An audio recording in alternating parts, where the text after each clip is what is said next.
cero recursos, cero.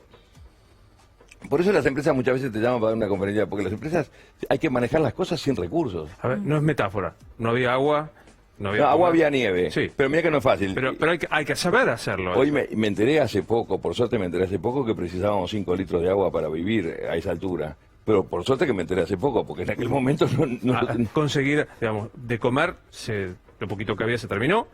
Sí, no había nada, prácticamente. Yo te digo, en 10 días comí, mira, una 26ª parte, porque eran los que habíamos quedado vivos, de una lata de mariscos, 2 cuadraditos de chocolate y un medallón de chocolate que me tocó porque hice una expedición. Eso fue lo que comimos En 10 días. En 10 días.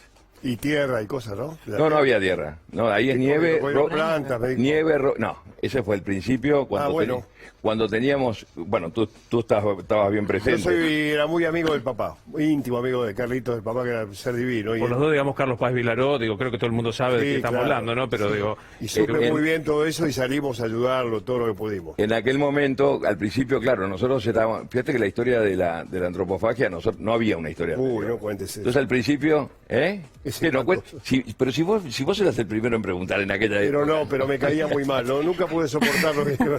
¿Pero nunca por pude qué? soportar eso. No es un tema, no es un tema. Para mí sí, yo me pone muy mal. Bueno, mi santo, pero si hubieras estado ahí, te aseguro que hubieras hecho pero si lo lo mismo. estoy criticando, digo que No, el hecho me pone muy mal a mí. Pero no es, de verdad, lo decía ayer, si hay algo que cambiaría mi historia es que no espero 10 días. Digo, lo hago al otro día porque no es el gran tema. Ahí no tenés culpa. Por eso Cero estamos diciendo... culpa. Pasa que se habla sin hablar, Claro. entonces por ahí no se termina entendiendo. Yo sé que A está mí, lo- yo no puedo desarrollarlo, que lo cuente él. Pero No, que fue- la ¿De gente qué sabe. estamos hablando? Digo, para que sepamos que estamos hablando. Se quedan sin comida y en un momento que alguien, vos nos dirá quién, decide, hay un cuerpo sin vida de un ex compañero que puede servir como alimento. ¿Es así? Es exactamente así, pero primero que nada sucedió una cosa. El día 10 nos enteramos de que no nos buscan más. O sea, Claro. escuchamos por radio de que no nos buscaban más y tenían que venir a buscar los restos nuestros en febrero cuando vengan los de hielos. Así recibo la noticia. Y entonces empieza a surgir en todos al mismo momento la única idea posible. No había otra posibilidad. Es nieve, rocas y el fuselaje. Fuimos a buscar líquenes, como decía él, porque se acuerda de aquella época. De todo. No sabe lo que son los líquenes. Una inmundicia entre las rocas que era pura piedra. Y bueno, y empieza a surgir la idea. Y me acuerdo que yo el primer comentario se lo siento a Nando Parrado. Digo, che, Nando, no queda nada en la despensa era ese bolsito de mujer. Y Nando me mira a los ojos y me dice, Carlitos, yo me como al piloto. Quizás era un comentario natural. Él había perdido su madre al piloto. Es un comentario natural. Él había perdido su madre en el accidente, su hermana 3 días después, y lógicamente te las agarras contra el piloto, que es el menos conocido. Digo, Y yo me acuerdo que me quedé con ese comentario y me fui en una expedición. Y me quedo en una parte con Adolfo Strauch y mirá un acto de cobardía mío, porque como decimos en Uruguay, tirar verdes para recoger maduras. Le digo, che, Adolfo, Nando está loco de remate, se quiere comer al piloto. ¿Viste? Y Adolfo me dice, no está tan loco, yo con mis primos ya lo pensamos. Y yo también lo había pensado porque mi padre, Carlos Paz Vilaró, del cual tú hablabas, me había comentado de que había mercados en la Nueva Guinea, inclusive de carne humana. O sea que yo ya lo había pensado que era... Y cuando llegamos a esa expedición, no nos juntamos, estábamos todo el día juntos, pero se habló del tema y créeme que no ofreció resistencia alguna, fue mucho más simple. Claro. La primera cosa que hicimos fue un pacto solemne entre todos nosotros de que si alguno de nosotros moría, quedaba a disposición de los demás. Wow. Claro. Y la segunda cosa fue encomendarle a los estudiantes de medicina que habían asumido su rol como médicos, eran estudiantes de primero o segundo, o sea, que se ocuparan de el pobre, los estudiantes de medicina nunca habían visto un muerto en su vida tampoco, porque digo, estudiantes de medicina de primero o de segundo, es como de agronomía, digo, pero habían asumido su rol de tal manera que se ocuparon del asunto y resolvimos un tema de un plumazo. Ahora, Carlos, en su momento sí hubo sectores que los cuestionaron. Claro. No. ¿La iglesia no los cuestionó? No, los periodistas, ustedes saben bien, muchas veces tienen que alargar las noticias. Entonces empezaron. Los padres de los que murieron les están haciendo juicios. La Eso iglesia, nunca sucedió. nunca sucedió. Los padres nunca se opusieron. La iglesia los excomulga. El Papa de la época, para que tengas una idea, Pablo VI, no solamente nos manda el telegrama de bendición papal, como hacen los papas, sino que nos mandó una carta de puño y letra, diciendo que habíamos actuado como verdaderos cristianos porque Dios nos pone acá para vivir, no nos pone para morir. Él decía que hubiera sido suicidio no haberlo hecho. Fíjate vos el concepto al revés. O sea que Yo te digo, en el mundo entero, yo doy conferencias por todos lados del mundo, en México, Colombia, España, Es que Rusia. el mensaje es positivo, el mensaje es de la peor adversidad, del peor momento en la vida que ustedes pasaron, salieron adelante. Escucharte hablar creo que es conmovedor y es esperanzador y es súper positivo, pero ¿en qué momento fue, cuántos grados bajo cero? 25. 25 grados bajo cero. ¿Hubo algún momento en donde no se flaquearon y dijeron no podemos seguir? Y hubo una decisión de seguir adelante. Digo, todas las personas debe pasar y sumarlo a Gervasio con esto, ¿no? Porque escucharte con el día después es genial y por eso las charlas. Pero hubo en algún momento, para todos aquellos que estén pasando un momento tremendo de su vida. Mira, la historia nuestra fue una historia netamente grupal o de equipo, como les gusta hablar a las empresas. Cuando uno se cae, lo que pasa es que el equipo no solamente sirve para logros materiales, también sirve para logros espirituales. Cuando uno se caía, que muchas veces me pasó y le pasó a otros, los otros te levantaban. Fue así como yo ocupé un lugar bastante lindo dentro de la cordillera porque yo era el que le ponía mucho humor a todo eso. Yo era un poco el de La vida es bella, ¿te acuerdas de la película esa? Sí. Yo era un poco como inconsciente y le puse mucho humor a toda la historia y la cuento con cierto humor dentro de la tragedia. Y está bueno, siempre hay otro que te levanta. Siempre hay otro que te levanta. Siempre hay otro que te levanta. Eso pensaba, ¿no? El mensaje de aquel que se siente solo. Porque decías, éramos un equipo, pero aquel que está pasando mal y que se siente que no es equipo, que no pertenece. No, es que ahí, si no pertenecía, lo hacíamos pertenecer. Compartir el dolor hace que el dolor sea menos dolor. Y compartir la alegría hace que la alegría sea más alegría. Eso no te quepa la menor duda. Es así. Es una historia que no pudo haber sido individual, para mí es una historia netamente de equipo.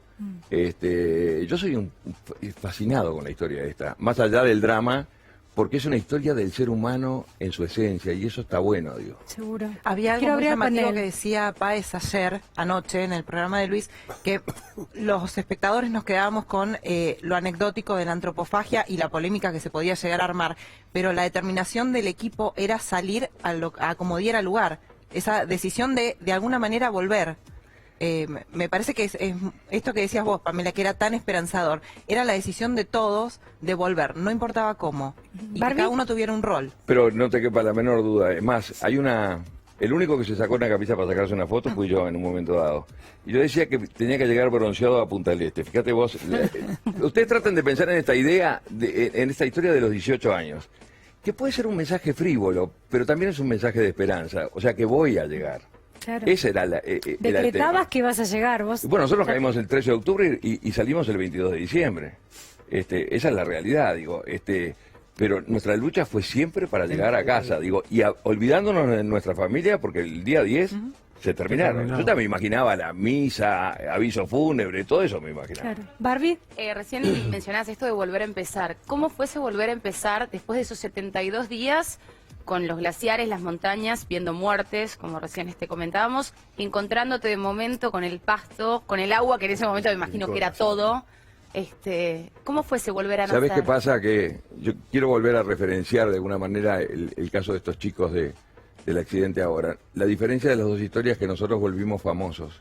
Ellos eran famosos antes de salir. O sea que nosotros, la prensa, nos convirtió en famosos. Éramos tapa de todas las revistas. Los argentinos crearon hasta un look alive ese verano. Si tenías que andar con barba, un poquito de la camisa rota para ser un sobreviviente, porque crearon la revista Gente, 7 días en aquel momento, todas estaban alrededor del tema. Una película, claro.